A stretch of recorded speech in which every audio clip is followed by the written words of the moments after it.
너 미쳤어? 내가 뭔데? 우리 집을 팔아? 최복순이 부동산 바닥을 발로 쾅쾅 굴렀어요. 옆에 있던 박미란도 악을 썼죠. 나 이제 어디 가서 살라고? 내 짐은? 내 살림은? 내가 다 책임질 거야? 뒤늦게 뛰어온 박성태는 이정희의 팔을 거칠게 붙잡았어요. 당장 취소해. 지금이라도 물러서면 내가 넘어가 줄게. 집안 망신 그만 시켜. 이정희는 천천히 자기 팔을 빼냈습니다. 성재 씨, 25년 동안 당신 빚 갚은 사람 나예요. 어머니 병원비 낸 사람도 나고, 미란 씨 생활비 막아준 사람도 나예요. 박성태의 얼굴이 굳었어요. 이정희는 테이블 위 등기부등본을 손가락으로 눌렀습니다. 그리고 이 집 4명이에요. 시댁 식구들은 그제야 말문이 막혔죠. 하지만 아직 몰랐습니다. 이정희가 오늘 이 집만 팔러 온 게 아니라는 걸요. 25년 동안 자신을 짓눌렀던 그 집안을 통째로 끊어내려 왔다는 걸요. 오늘의 사연 시작합니다. 일이 이렇게 커지기 전 그날 오전 이정희는 조용히 부동산 중개사무소 문을 밀고 들어갔어요. 문 위에 달린 작은 종이 딸랑 울리자 이정희는 가방 안에서 빳빳하게 접어둔 본인 명의의 등기부등본을 꺼냈죠. 그리고 테이블 위에 조용히 올려놓았습니다. 중개사 오재현이 안경을 고쳤으며 서류를 살피는 동안 이정희는 흐트러진 머리를 한번 쓸어 넘겼어요.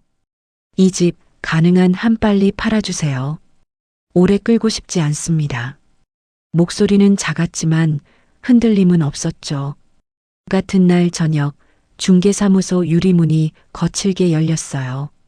남편 박성태에게 연락을 받은 시어머니 최복순과 시누이 박미란이 들이닥친 겁니다. 최복순은 숨을 헐떡이며 이정희 앞에 바짝 다가섰어요. 너 미쳤어? 내가 뭔데 우리 집을 팔아? 이 집이 내 거야? 내가 우리 집안에 들어와서 먹고 산 세월은 다 잊었어? 이정희는 대답하지 않았습니다. 안경을 벗고 상황을 지켜보던 오재현은 등기부등본을 다시 확인했어요. 소유자는 이정희 한 사람이었습니다. 최복순이 손가락으로 테이블을 쾅쾅 치며 소리쳤죠. 중개사 양반, 당장 이거 못 팔게 막아요. 우리가 허락 안 했어요. 오재현은 차분하게 고개를 들었어요. 등기상 소유자가 이정희님입니다. 다른 가족분들이 반대하셔도 매도를 막을 수는 없습니다. 그 말에 최복순의 얼굴이 더 벌겋게 달아올랐어요. 최복순은 이정희의 멱살이라도 잡을 듯이 다가왔죠. 25년 동안 시댁 덕에 먹고 살았으면 고마운 줄 알아야지. 이제 와서 등에 칼을 꽂아? 너 정말 이렇게까지 독한 년이었어? 박미란도 가만히 있지 않았어요. 박미란은 안방에서 당장 짐을 빼야 한다는 말을 듣자마자 바닥을 발로 구르며 악을 썼죠. 내 살림은 어떡하라고? 내 장롱, 내 이불, 내 짐 다 어디로 옮겨? 올케, 아니 이제 올케라고 부르기도 싫다. 너 진짜 사람 맞아? 좁은 사무소 안은 금세 난장판이 됐어요. 오재현은 중개사 자리에 꼿꼿이 앉아 시댁 식구들이 소유권도 없는 집을 두고 큰 소리치는 모습을 묵묵히 지켜봤습니다. 얼마 지나지 않아 박성태가 숨을 몰아쉬며 사무소에 들어왔어요. 박성태는 이정희의 팔을 붙잡고 낮게 윽박질렀죠. 정희야, 지금이라도 취소해.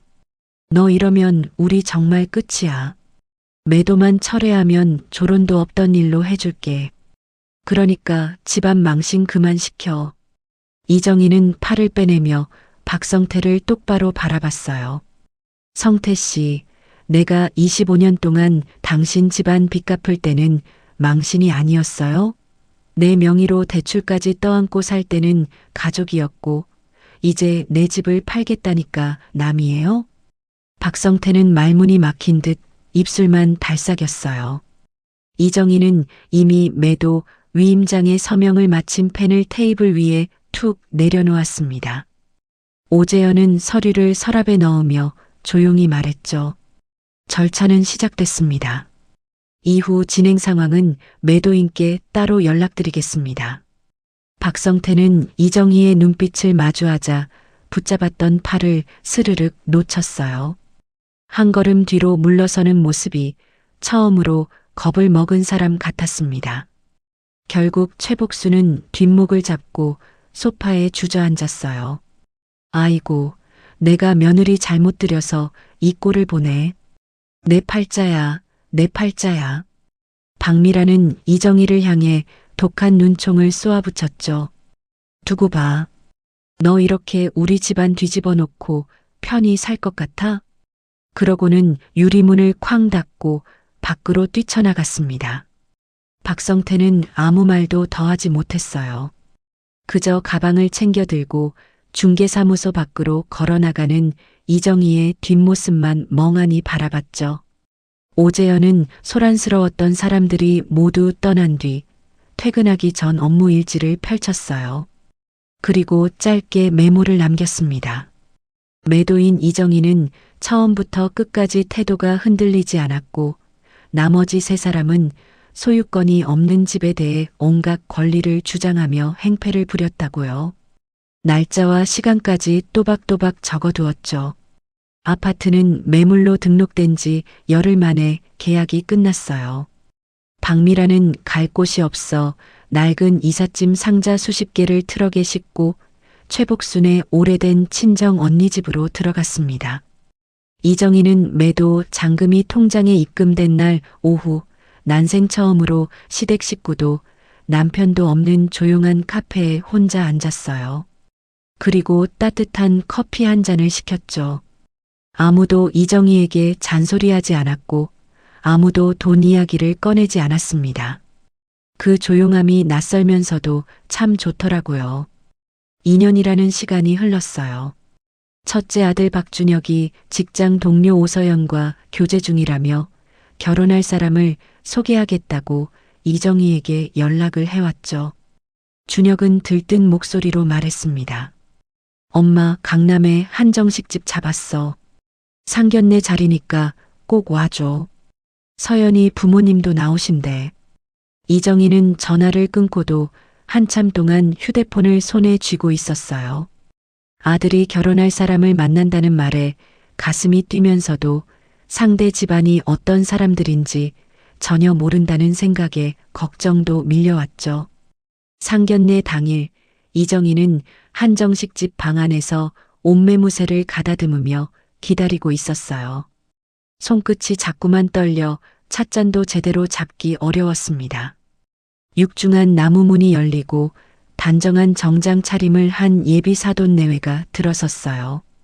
이정희는 인사를 하려고 고개를 들었다가 남자의 얼굴을 보고 숨을 턱 들이켰죠.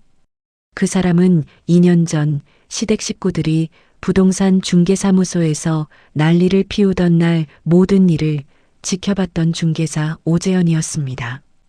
오재현도 자리에 앉으려다 이정희를 알아보고 눈빛이 흔들렸어요. 두 사람은 짧게 인사를 나누었지만 준혁과 서연이 옆에서 보고 있었기에 아무런 내색도 할 수 없었죠. 그저 어색한 미소를 지으며 자리에 앉았습니다. 식사가 시작되고 음식이 몇 차례 오갔어요.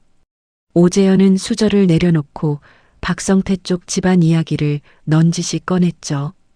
준혁 씨 아버님은 요즘 어떻게 지내십니까? 가족분들도 다들 평안하시고요? 겉으로는 평범한 안부처럼 들렸지만 사실은 이미 알고 있는 답을 확인하려는 말이었어요. 오재현은 이정희의 안색을 조용히 살폈죠. 이정희는 물 한 모금을 마시고 겨우 목소리를 가다듬었습니다. 그쪽은 조용히 지내고 있습니다. 더 말하고 싶지 않다는 뜻이 담긴 짧은 대답이었어요. 상견례가 끝나고 모두 지하 주차장으로 내려갔습니다.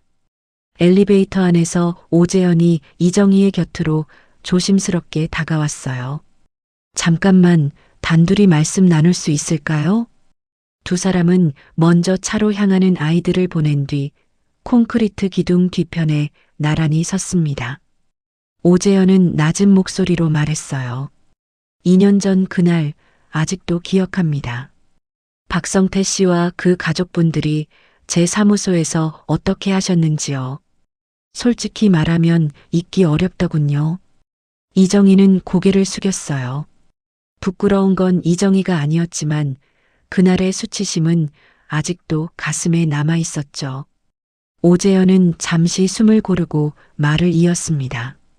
아이들이 서로를 간절히 원하니 결혼 자체를 무작정 막고 싶지는 않습니다.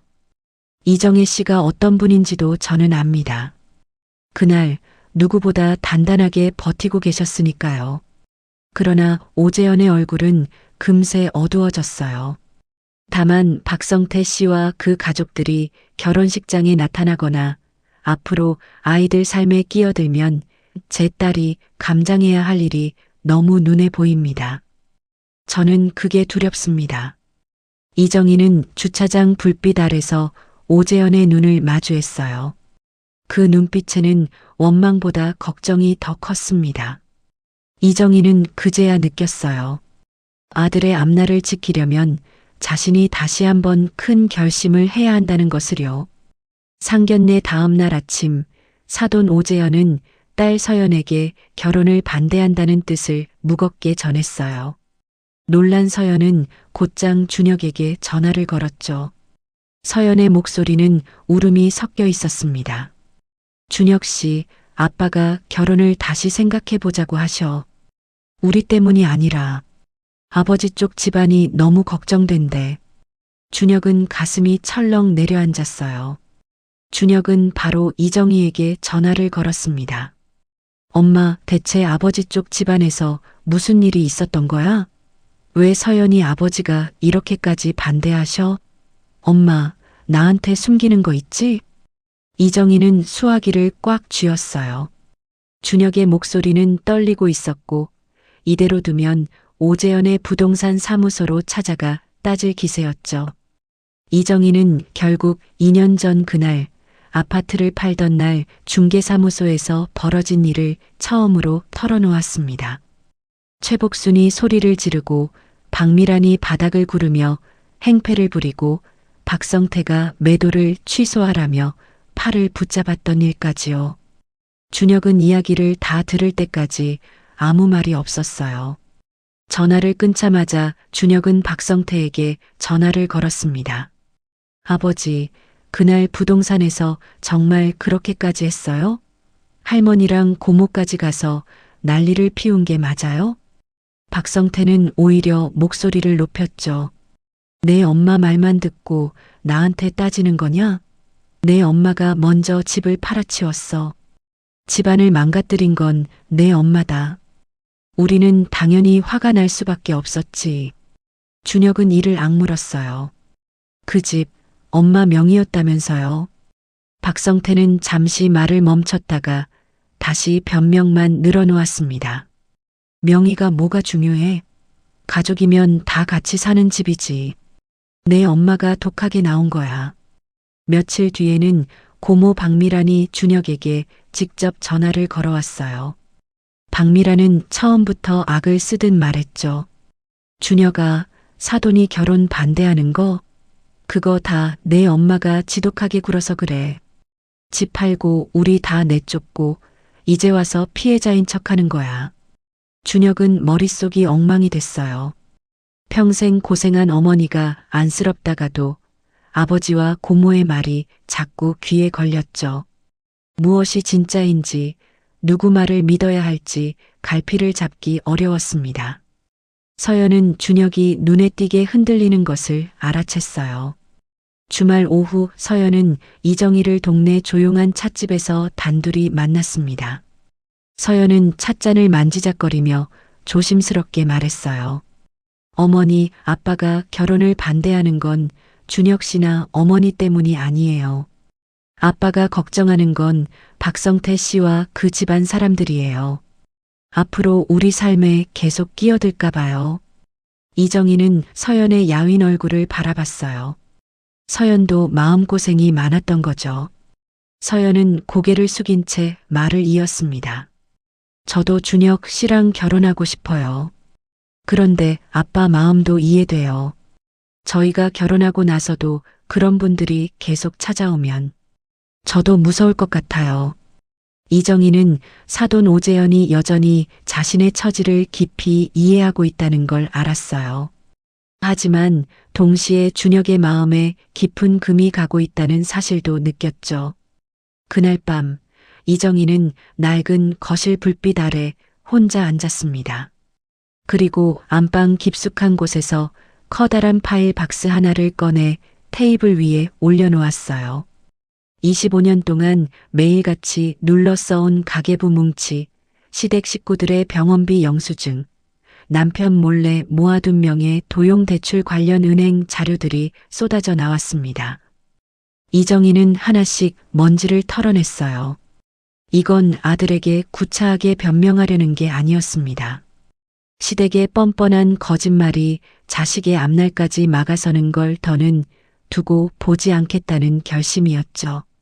이정희는 서류를 번호대로 정리하기 시작했습니다. 손은 떨렸지만 마음은 전보다 훨씬 단단했어요.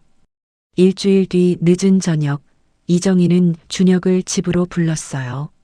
무거운 침묵이 흐르는 테이블 위에 미리 정리해둔 두꺼운 서류 묶음을 아들 앞에 조용히 놓았습니다. 이정희는 구구절절 변명하지 않았어요. 준혁아, 엄마 말만 믿으라고 안 할게. 내가 직접 봐. 준혁은 처음에는 못 이기는 척 심드렁한 얼굴로 서류를 넘겼어요. 하지만 가계부의 다른 첫 페이지부터 빛바랜 영수증까지 하나씩 보던 준혁의 손끝이 점점 느려졌습니다. 그곳에는 준혁이 고등학교에 입학하던 해 박성태가 사업에 실패해 집안이 흔들릴 때 이정희가 혼자 대출을 받아 학비를 낸 기록이 남아 있었어요. 시댁 병원비를 대신 낸 내역도 있었고 최복순의 이름으로 이정희 명의 계좌에서 돈이 빠져나간 은행 거래 내역도 빽빽했죠. 준혁은 그것이 무엇을 뜻하는지 굳이 묻지 않아도 알 수 있었습니다. 준혁은 붉어진 눈으로 서류만 내려다봤어요. 이정희는 맞은편에서 차가워진 찻잔만 만지작거렸습니다. 아들이 마지막 장을 읽고 파일을 덮을 때까지 단 한마디도 재촉하지 않았죠. 준혁이 마침내 무거운 한숨을 쉬며 고개를 들었어요. 이정희는 낮게 말했습니다. 엄마가 이혼이 아니라 조론을 택한 건 내 결혼 앞길에 이혼 가정이라는 말이 따라붙을까 봐서였어. 내가 손가락질 받을까 봐 그게 겁났어. 준혁은 그 말을 듣고 한참 동안 아무 말도 하지 못했습니다. 아버지 쪽 말만 듣고 어머니를 원망했던 자신이 부끄러워 고개를 깊숙이 숙였죠. 엄마, 왜 나한테 진작 말 안 했어? 이정희는 힘없이 웃었어요. 자식한테 부모 흉을 어디까지 말해야 하나, 그게 참 어렵더라. 그래도 이제는 말해야겠다 싶었어. 내 인생이 걸린 일이니까. 다음 날 점심, 준혁은 오재현에게 직접 연락을 드렸어요. 두 사람은 조용한 카페에서 단둘이 마주 앉았습니다. 오재현은 2년 전 부동산 사무소에서 직접 목격했던 일을 담담하게 전했죠. 준혁 씨, 내가 이 결혼을 반대한 건 이정희 씨 때문이 아닙니다. 오히려 그분은 그날 누구보다 침착하셨어요. 문제는 박성태 씨와 그 가족들입니다. 준혁은 숨을 삼켰어요. 오재현은 말을 이어갔습니다. 그분들이 결혼 후에도 두 사람 삶에 끼어들면 내 딸이 많이 힘들어질 겁니다. 나는 아버지로서 그걸 그냥 볼 수가 없어요. 오재현은 찻잔을 바라보다가 조심스럽게 말했어요. 단 한 가지 조건만 지켜준다면 나는 이 결혼 반대하지 않겠습니다. 준혁이 고개를 들었죠. 무슨 조건입니까? 오재현은 또박또박 말했습니다. 박성태 씨, 최복순 씨, 박미란 씨. 세 사람은 결혼식장에 절대 오지 않는 겁니다. 준혁은 주먹을 꽉 쥐었어요. 이제야 비로소 알았습니다. 평생 참아온 어머니를 대신해 자신이 그 지독한 고리를 끊어야 한다는 것을요. 2주 뒤 준혁은 박성태를 동네 오래된 식당으로 불러냈어요. 낡은 식탁 위에 물컵 2개가 놓이고 준혁은 오재현이 제시한 불참 조건을 무겁게 전했습니다. 박성태는 밥숟가락을 탁 내려놓았어요. 친아버지를 결혼식에 오지 말라는 게 말이 되냐? 내가 지금 누구한테 그런 소리를 하는 거야? 준혁은 흔들리지 않았습니다. 아버지, 2년 전 부동산에서 무슨 짓 했는지 들었습니다. 그리고 엄마 명의로 된 대출 자료도 봤어요. 박성태의 얼굴이 굳었어요. 준혁은 계속 말했습니다. 할머니와 고모가 결혼식에 와서 또 소란 피우면 이 결혼 자체가 깨질 수도 있어요. 그래서 3분 모두 오시면 안 됩니다. 박성태는 슬그머니 목소리를 낮췄죠. 그럼 내 할머니랑 고모만 빼고 나만 가면 되잖아. 내가 내 아버지인데 사진 한 장은 찍어야지. 준혁은 고개를 저었습니다. 안 됩니다. 3분 전원 불참입니다. 이 조건 지켜야 결혼 진행할 수 있어요. 그 말에 박성태는 입술을 깨물었지만 더는 크게 반박하지 못했어요. 최복수는 박성태에게 이 소식을 듣자마자 분을 참지 못했습니다. 그 길로 이정희의 집으로 찾아가 인터폰 벨을 요란하게 눌렀죠. 최복수는 문 밖에서 동네가 떠나가라 소리를 질렀어요. 이정희, 문 열어. 내가 손자 결혼식까지 막아? 내가 우리 집안을 아주 끝장내려고 작정을 했구나. 이정희는 인터폰 화면 속 최복순의 험악한 얼굴을 확인했어요. 하지만 현관문을 열지 않았습니다. 묵묵히 거실에 앉아 아무 대응도 하지 않았죠. 박미라는 더 심하게 나왔어요. 자신의 SNS에 가족에게 버림받은 불쌍한 노모라는 제목으로 이정희를 대놓고 저격하는 글을 올렸습니다. 글에는 사실과 다른 말들이 가득했어요. 이정희는 졸지의 시어머니를 내쫓은 몹쓸 며느리로 소문나기 시작했습니다. 지인들 사이에서 수군거림이 퍼졌죠. 이정희는 감정적으로 맞서지 않았어요. 준혁을 통해 박미란이 올린 SNS 화면을 조용히 캡처해 두었습니다. 그리고 사돈 오재현에게 연락해 상황을 담담하게 전했죠. 오재현은 전화를 받은 뒤 잠시 침묵하다가 낮게 말했습니다. 이정혜 씨, 걱정하지 마십시오. 그날 제 사무소에서 있었던 일은 제가 직접 봤습니다. 필요하면 언제든 사실대로 말하겠습니다. 오재현은 자신이 작성했던 부동산 업무일지 사본에 당시 상황을 증언하겠다는 사실확인서를 붙여 어정희에게 전달했어요. 이정희는 그 서류를 받아든 날 밤 서랍을 열었습니다. 박미란의 거짓 글에 대응할 내용 증명을 차분히 작성하기 시작했죠. 법적으로 책임을 묻겠다는 내용 증명이 발송된 바로 다음 날 오전, 박미란은 겁을 먹고 SNS 게시물을 조용히 삭제했습니다. 최복수는 끝까지 뻔뻔했어요. 결혼식에 안 가주는 대신 결혼 후 명절마다 꼭 찾아와 큰절을 올리라고 준혁에게 문자를 보냈죠. 준혁은 그 문자를 확인했습니다. 그리고 아무 답장도 보내지 않았어요. 휴대폰 화면을 꺼버리는 준혁의 얼굴에는 처음 보는 단호함이 있었습니다. 결혼식을 딱 한 달 앞둔 주말 아침이었어요. 이정희의 휴대폰이 미친 듯이 울렸습니다. 화면에는 박성태 이름이 떠 있었죠. 전화를 받자마자 박성태가 소리쳤어요. 어머니 쓰러지셨어. 지금 병원이야. 너 당장 와. 이정희는 잠시 눈을 감았습니다. 성태 씨, 병원에는 당신이 가세요. 저는 안 갑니다. 박성태의 숨소리가 거칠어졌어요. 뭐, 내가 며느리잖아. 간병은 내가 해야지. 어머니가 너한테 해준 게 얼만데. 이정희는 낮게 대답했습니다. 저는 이미 그 집에서 나왔어요. 더는 저한테 떠넘기지 마세요. 박성태가 버럭 소리를 질렀죠. 야, 아무리 조론을 했어도 서류상으로는 아직 내 아내야. 내가 이러고도 무사할 것 같아? 이정희는 손끝이 떨렸지만 전화를 끊었습니다. 그 뒤로 문자 폭탄이 쏟아졌어요. 병원비 영수증 사진, 간병인 비용 사진, 중환자실 앞에서 찍은 최복순의 병상 사진까지 날아왔습니다. 박성태의 문자도 점점 거칠어졌죠. 돈 보내. 간병하러 와. 안 오면 준혁이 결혼식에 우리 다 간다.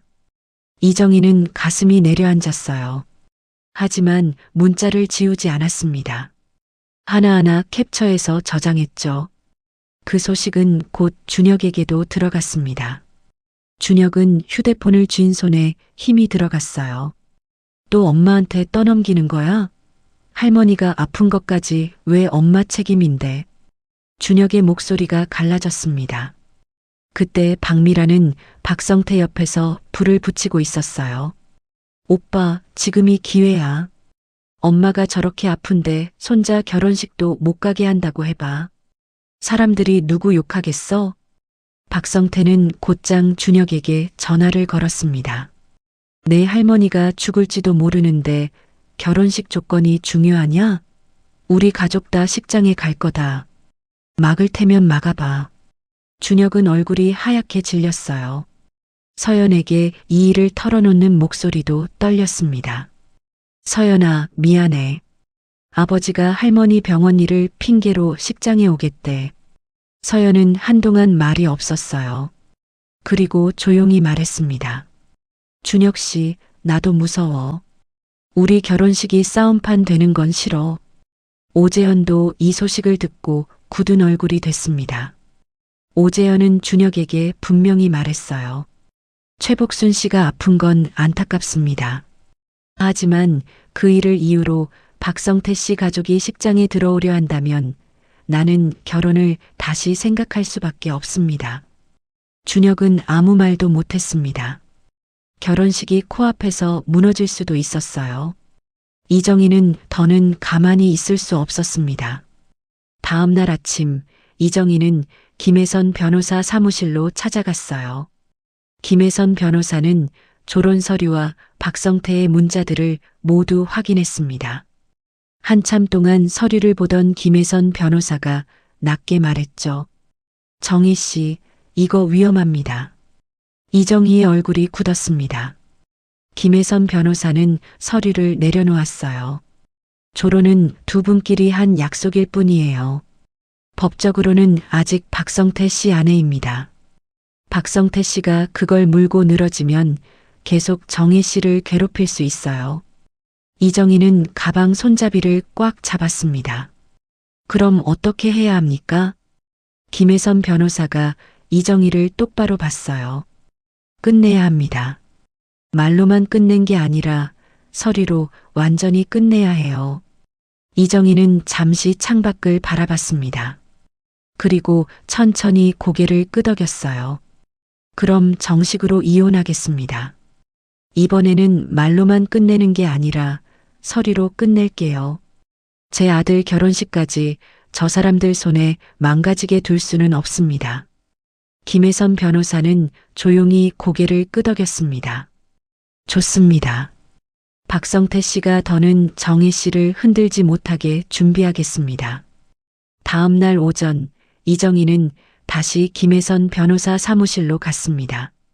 테이블 위에는 이정희가 25년 동안 모아둔 서류들이 놓여 있었어요. 명예 도용 대출 자료, 시댁 병원비 영수증, 박성태가 보낸 협박 문자, 오재현이 써준 사실 확인서까지 있었습니다. 김혜선 변호사가 말했어요. 재판으로 가면 오래 걸립니다. 아드님 결혼식 전에 끝내기 어렵습니다. 이정희는 입술을 꾹 다물었죠. 김혜선 변호사는 서류 한 장을 앞으로 밀었습니다. 그래서 먼저 이혼 서류에 도장 찍게 만들 겁니다. 박성태 씨가 버티면 이 자료들로 바로 고소한다고 알릴 거예요. 이정희는 조용히 고개를 끄덕였습니다. 며칠 뒤 박성태의 오피스텔로 내용 증명이 도착했어요. 박성태는 봉투를 뜯자마자 얼굴이 하얗게 질렸습니다. 서류에는 박성태가 가장 두려워하는 말들이 적혀 있었죠. 명예도용, 서류 위조, 형사고소, 손해배상. 박성태는 손을 떨며 이정희에게 전화를 걸었습니다. 정희야, 나 도장 찍을게. 이혼해줄게. 그러니까 고소는 하지 마. 제발 나 좀 살려줘. 이정희는 차분하게 전화를 받았어요. 박성태는 또 슬쩍 돈 이야기를 꺼냈죠. 대신 어머니 병원비 일부만 내가 내줘. 그 정도는 해줄 수 있잖아. 이정희의 목소리가 차가워졌습니다. 성태 씨, 아직도 저한테 돈부터 요구하네요. 박성태는 아무 말도 못했어요. 이정희가 또박또박 말했습니다. 병원비는 제가 낼 돈 아닙니다.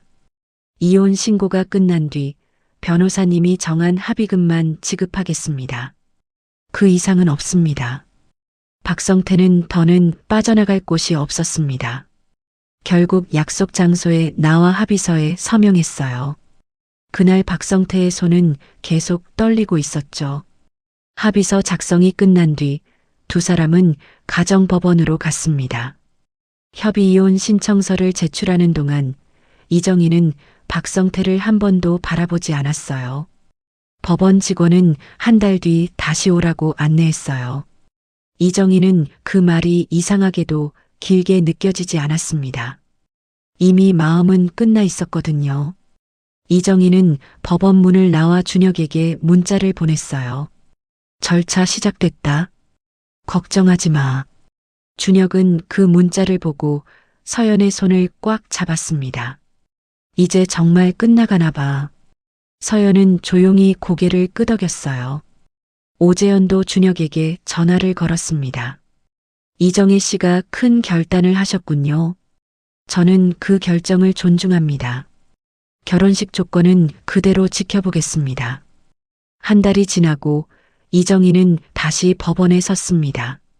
판사 앞에서 마지막 확인을 받고 나오는 길이었어요. 김혜선 변호사가 이정희의 손을 따뜻하게 잡았습니다. 이제 정말 끝났습니다. 정희 씨, 고생 많으셨어요. 이정희는 긴 숨을 내쉬었습니다. 구청에 이혼 신고서가 접수되면서 25년 동안 이정희를 짓눌렀던 관계는 서류상으로도 완전히 끝났습니다. 최복수는 병원에서 퇴원하자마자 박미란의 비좁은 전세방으로 들어갔어요.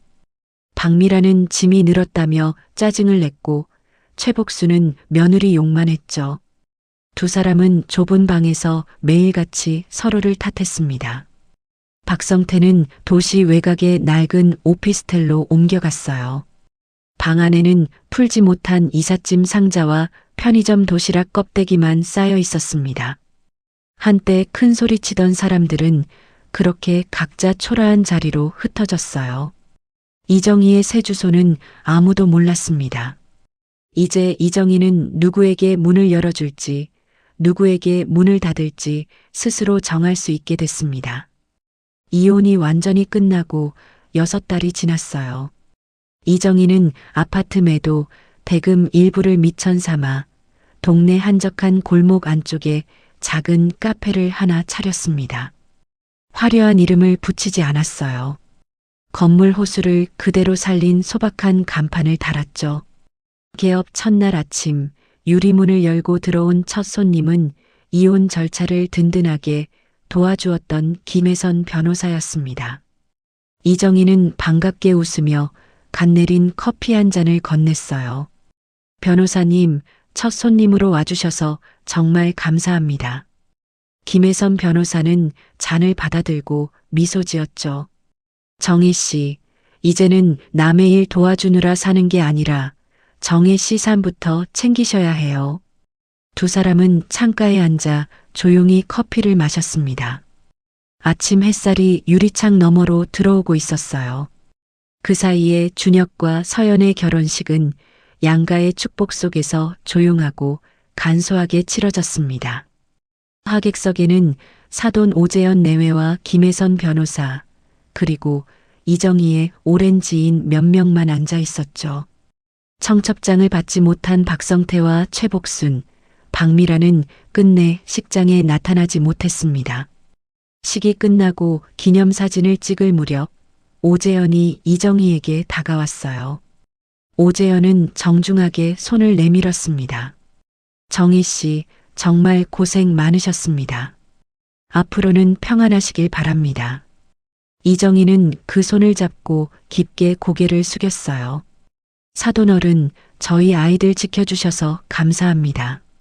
한참이 지난 뒤에야 박미라는 준혁의 결혼 사실을 건너 들었어요. 박미라는 얄미운 축하 메시지를 준혁에게 보냈습니다. 결혼했다며? 그래도 고모한테는 알려야 하는 거 아니니? 준혁은 대화방을 확인하자마자 아무 답장도 하지 않았어요. 그 자리에서 고모의 번호를 차단했습니다. 최복순도 뒤늦게 소식을 듣고 박성태에게 전화를 걸어 길길이 날뛰었죠. 하나뿐인 손자 결혼식에도 못 가게 만든 게 너냐? 내가 압이 맞아? 박성태는 아무 대꾸도 못했습니다. 사실 박성태도 식장 근처에도 가지 못했거든요. 좁은 오피스텔 바닥에는 아직 풀지 못한 이삿짐 상자가 쌓여 있었어요. 싱크대 위에는 편의점 도시락 껍데기만 남아 있었죠. 박성태는 수화기를 내려놓고 한참 동안 멍하니 앉아 있었습니다. 이제 큰 소리칠 집도 없고 마음대로 불을 안 해도 없고 자기 편이라 믿었던 가족들도 서로 책임만 떠넘기고 있었으니까요. 카페를 연지 어느덧 3개월째 되던 맑은 오후였어요. 준혁이 며느리 서연의 손을 잡고 처음으로 이정희의 카페 문을 열고 들어왔습니다. 이정희는 반가운 마음에 카운터 밖으로 나왔어요. 왔니? 어서 앉아. 커피는 이정희는 주문도 받지 않고 자신이 정성껏 내린 커피 2잔을 테이블로 가져갔습니다. 세 사람은 햇살이 드는 창가 테이블에 마주 앉았어요. 지나간 아픈 이야기는 꺼내지 않았습니다. 그저 따뜻한 잔을 조용히 비워냈죠. 말이 없어도 괜찮은 시간이었습니다. 이제 이정희는 매일 밤 카페 영업을 마감할 때면 자신을 위해 마지막 커피 한 잔을 내리는 습관이 생겼어요. 손님이 모두 떠난 뒤 이정희는 카운터 옆 작은 창가석에 앉았습니다. 과거에 억울했던 일들을 굳이 다시 꺼내지 않았어요. 까만 커피가 천천히 식어가는 걸 바라보며 조용히 하루를 마무리했죠. 25년 동안 이정희가 견뎌야 했던 슬픔과 상처가 하루아침에 사라진 건 아니었습니다. 하지만 이제 그 상처들이 이정희의 오늘을 갉아먹지는 못했어요. 내일의 발걸음을 막지도 못했습니다. 창밖 골목길에는 늦은 밤 바람이 조용히 지나가고 있었어요. 이정희는 따뜻한 잔을 2손으로 감싸 쥐고 처음으로 마음 깊이 느꼈습니다. 이제야 정말 자유로워졌다고요. 가족이라는 이름이 늘 따뜻하기만 하면 얼마나 좋을까요? 하지만 현실에서는 가장 가까운 사람이 가장 깊은 상처를 남기기도 합니다. 참고 또 참다 보면 어느 날 마음이 먼저 무너질 때가 있어요. 사회복지 현장에서 어르신들을 만나보면 겉으로는 아무렇지 않게 웃으셔도 가슴속에는 오래 묵은 사연 하나씩 품고 계신 경우가 참 많았습니다. 자식 때문에 참고, 배우자 때문에 참고, 남들 시선 때문에 또 참으셨더라고요. 하지만 내 삶을 지키는 건 이기적인 일이 아닙니다. 너무 늦었다고 생각한 날에도 다시 시작할 수 있어요. 오늘 이정희 씨의 이야기를 들으며 떠오른 내 사연이 있다면 댓글로 편하게 남겨주세요. 말로 꺼내는 것만으로도 마음이 조금은 가벼워질 수 있습니다. 끝까지 들어주셨다면 잘 들었다는 짧은 댓글 하나만 남겨주세요. 구독과 좋아요는 다음 이야기를 만드는데 큰 힘이 됩니다. 시청해주셔서 감사합니다.